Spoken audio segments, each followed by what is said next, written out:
Évangile de Jésus-Christ selon saint Luc.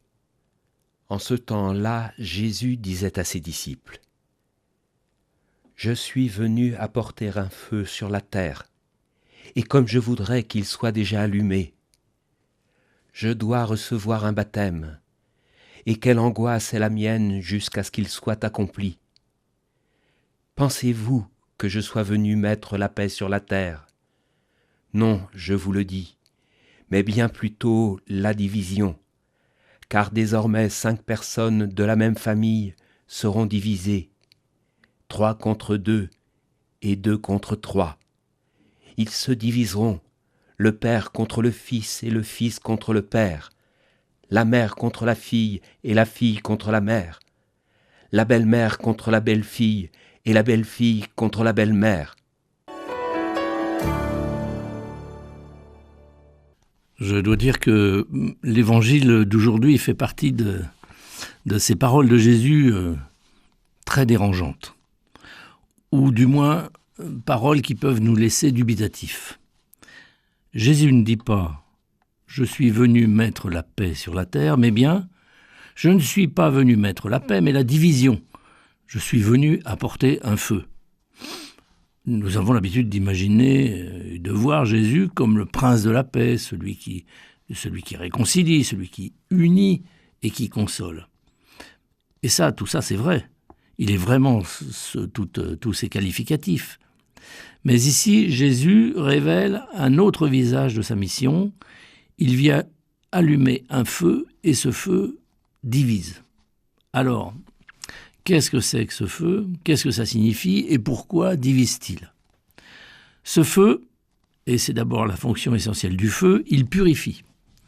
Il brûle ce qui est mensonger et il illumine, il éclaire ce qui est plongé dans l'obscurité. C'est un feu de vérité et, osons le dire, un feu d'amour, un amour qui ne flatte pas et qui demande un choix. Ce feu met en lumière ce que nous préférerions cacher. Nos compromis avec nous-mêmes et les autres, nos petites lâchetés du quotidien, tiens, qui n'a pas détourné la tête pour ne pas avoir à croiser le regard d'un SDF ? Qui n'a pas abandonné devant un critique excité disant que notre Église est un repère de pédophiles, de violences et d'hypocrites ? Et puis il y a nos habitudes bien installées, celles qu'il ne faut surtout pas déranger. Et c'est cela qui divise, parce que devant l'Évangile, on ne peut pas rester neutre. Je vais vous donner quelques exemples, et c'est une partie de ma vie, une petite partie, et c'est peut-être une partie ou une petite partie de la vôtre qui m'écoutez.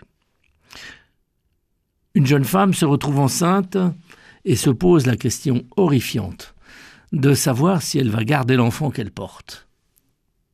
Dans sa famille, on n'en parle pas. Elle doit réfléchir à sa carrière, comme elle dit, penser à sa liberté. Mais elle choisit l'avortement. Aujourd'hui, elle est âgée, seule, dépressive. Et moi, où étais-je au moment de ce choix funeste ?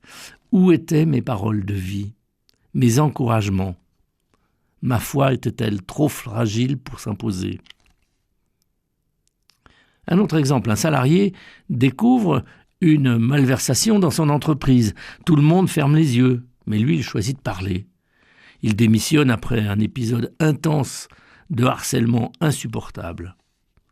Où étaient ses collègues ? Ceux qui se disaient ses amis à ce moment-là. Pourquoi une telle lâcheté ? La peur de perdre son emploi a-t-elle été plus forte que la vérité, que la parole droite ? Un couple connaît une mauvaise passe, mais choisit de rester fidèle au mariage dans la durée, malgré les difficultés. Mais pourquoi des amis leur disent-ils : « Tu mérites mieux que cette femme-là. Bon, tu devrais penser à toi.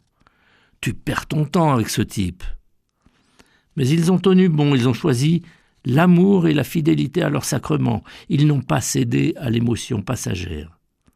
Mais pourquoi ces paroles de défiance et non d'encouragement fraternel ?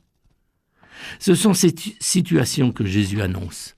Il ne veut pas la guerre, il ne souhaite pas la division pour la division. Mais il sait que l'amour vrai, la vérité exigeante, la fidélité à Dieu divise parce qu'elles appellent une décision. La paix que Jésus promet d'ailleurs dans l'Évangile, vous savez, je vous donne ma paix, je vous la donne, non pas comme le monde la donne, etc. Ce n'est pas l'absence de conflit, mais la paix qui naît de la vérité, de la justice, de la fidélité à Dieu. C'est une paix qui coûte, et parfois cette paix passe par une rupture, même avec des proches, comme le dit Jésus aujourd'hui, le père contre le fils, la fille contre la mère.